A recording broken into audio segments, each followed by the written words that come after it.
not only do you want to stop being scared and do that thing that you don't know if you can do or not, but you know what you got to do is you got to start taking the steps now. Your life seems like it's going to last forever, and I will tell you right now, it's not going to last forever. And that time's gone. You cannot get it back. You cannot get time back.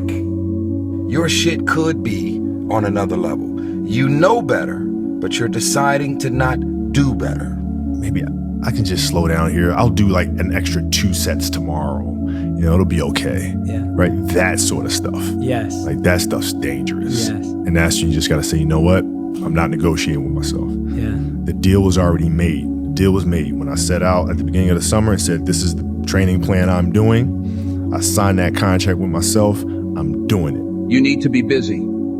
Pack your schedule. The more active you are, the more you will achieve. True winners don't have time for things that don't help them reach their goals. So, focus on what really matters every single day. Everyone wants success, but few want to work for it. Most people love the idea of winning, but hate the process.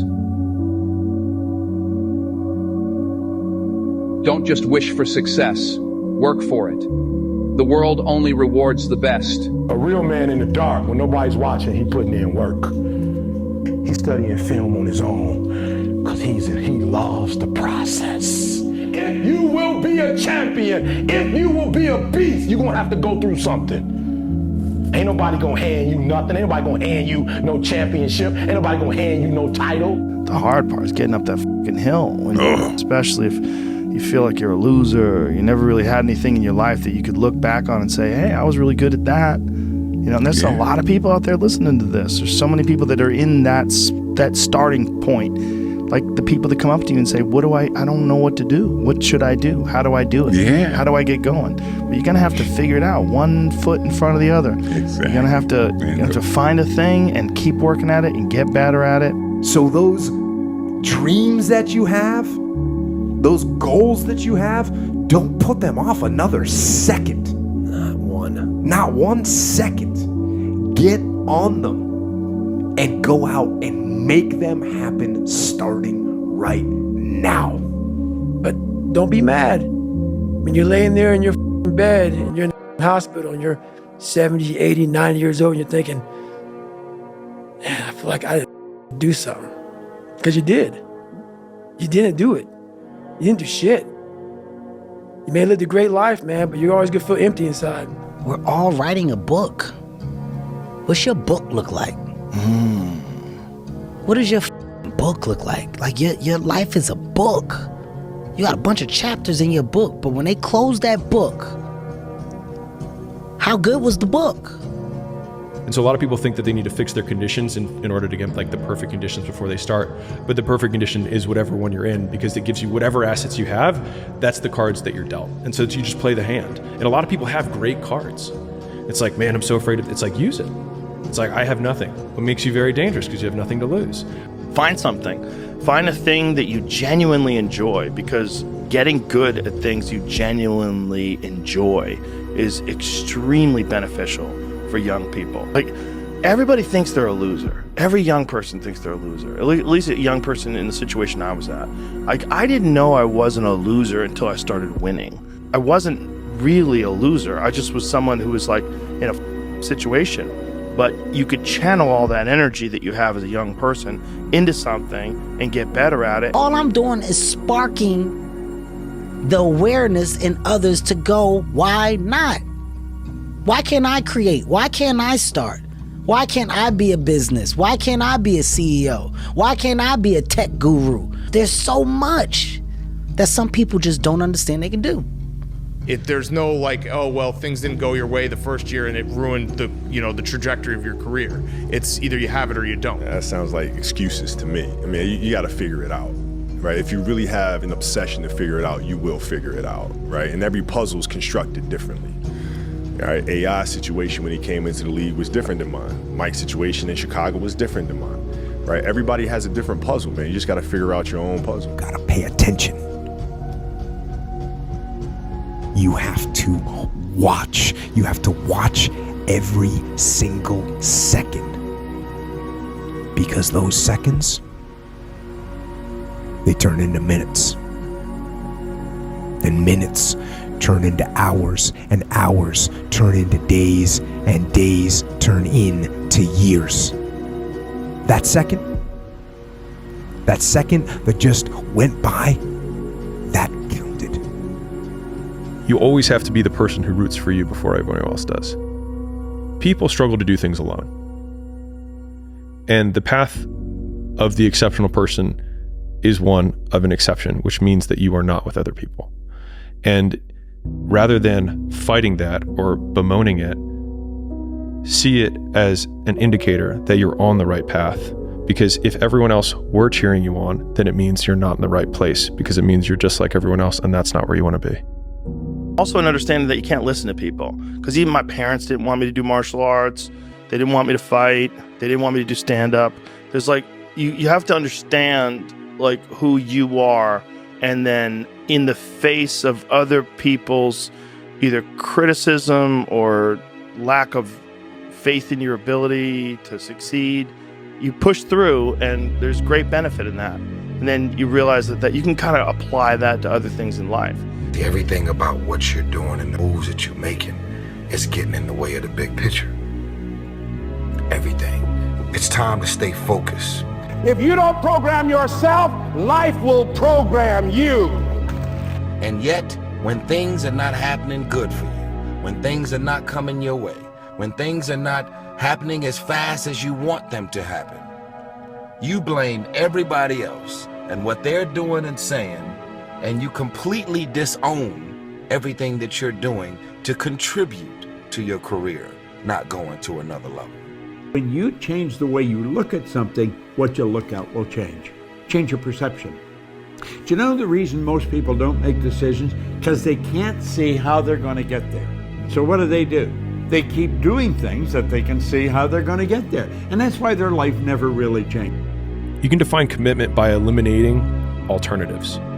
So if you're committed, you've eliminated alternative actions. Right? Like you can say I'm committed, but until you eliminate other options, you're not committed. There's always a get out of jail free card. Right. It's so easy to be great nowadays, my friend, because most people are weak. Most people don't want to go to that extra mile. Most people don't want to find that extra because it sucks. It's miserable. It's lonely. Don't be lazy in learning. Don't be lazy in picking up the ideas. Don't be lazy in learning from your own experience. If you've had a bad week, just sit down and ponder that for a while. Study it. See if you can't pick up some ideas from a poor week and then make a better week. Okay? Learn from your own experiences. One way to learn to do it right is do it wrong. I mean, that's one way to learn to do it right. Do it wrong. There's a lot of people and some of these motivational people out here, it's the funniest thing in the world to me. They'll go and say, when you wake up in the morning, pound your chest. Fucking look at yourself in the mirror and do all this fucking bullshit. I hope it works. What works for me is that everyday resume. The things I know I've accomplished, the things I know I've done, real hard work, the real calluses on my mind, the real calluses on my hands. You wake up on a morning, it's cold, it's wet, it's dark, you've got no cartilage in your knee, you've got shitty shorts, whatever it is that's the issue today. Keep talking. You've got these problems, right? I need you to keep talking about what you were just saying. It's warm on the couch. Your missus says stay in bed. It's comfy, it's cozy. You've got work later on. You had an argument last night. You're slightly hungover. Because I know every motherfucker ain't going to do what I'm going to do. So this is how you level up. That's how you level up. I know there's a whole bunch of people with that right there. That fires me up. That makes me fucking happy, what you just said. That brings joy to my life right there. Why? Because I know there's so many people that have the ability and just refuse to get off that couch. Refuse to study a few more hours. Refuse to go deeper, to go further. Going to lose sleep. You'll doubt whether it'll work. You'll stress to make ends meet. You won't finish your to-do list. You'll wonder whether you made the right call and have no way to know for years. This is what hard feels like, and that's okay. Everything worth doing is hard, and the more worth doing it is, the harder it is. The greater the payoff, the greater the hardship. If it's hard, good. It means no one else will do it. More for you. And I think if you can shift from this is hard to no one else will be able to do this, then it flips from being this thing that you're like, oh, poor me, to oh, poor everyone else who's gonna have to fucking try. And I think that is so much more motivating as a frame for the exact same circumstance. I think what's more important is like, what kind of experiences are you having with the people that you're around with, and are you being fulfilled? Like if you inherently, like inside of you always wanted to be a chess master, but you never pursued it, you're gonna have that regret and that longing for something. For you, it let way. If you didn't pursue that, if you didn't go after that, if you instead decided to get a job in accounting or something like that, you would have this longing to do something. And I think everyone has a different makeup, a different psychological makeup, different personality, different interests. And I think there's a lot of people that are interested in things that I have no desire to do, and to them it's their whole life. And I'm not interested in it at all, but I'm not them. It's like finding out what it is for you. What is it in your life that attracts you? I've been very, very, very fortunate. And one of the things that I've been very fortunate is I would say I'm a risk taker, but it's more that I don't have any interest in doing safe things. Okay. In terms of like, I don't have any interest in like taking an easy job, a safe job. I know I'm going to get a paycheck every week. That's never interested me. Okay. That seems like prison. Yeah, like, me too. I've never been able to do it. And I always thought that I was a loser because I couldn't do that, because other people could work hard and they can get a good job and they would get a pension, whatever. security. I felt like when I was young, there was something wrong with me. That really the key, I think, to happiness in life is being honest with yourself and finding whatever it is that's attractive to you. Yeah. Whatever it is that draws you. Everyone has a thing. I'm always waiting for everything to be perfect before I live my life. As soon as these things line up, I'm going to live my life. You know, Dustin Poirier noticed that about me. And he said to me point blank, he said, hey man, you can't wait for everything to be perfect to start living your life. I'm going to have setbacks, I know. But if I'm feeling bad, that doesn't mean I'm doing bad. That doesn't mean I am bad. That doesn't mean that I can't still take some action. Because yeah, nothing changes and nothing changes, man. When you start to understand the true value of your time, you begin to see the world differently. Every second, every minute, every hour is a gift, a chance to move closer to your goals, to become a better version of yourself. Don't let the distractions of the world steal your precious moments. Focus on what truly matters to you. Time is the great equalizer, and it is the one resource we all share in equal measure. No matter who you are, where you come from, or what you aspire to be, we all have the same 24 hours in a day. Yet how we choose to spend those hours can make all the difference in the world. I knew what I wanted and I focused on it, and I just went after it. And I never cared about money. Money was never a motivating factor for me. Being able to do what I wanted to do was what motivated me. And when you do what you do, and you do it well enough, the money just happens.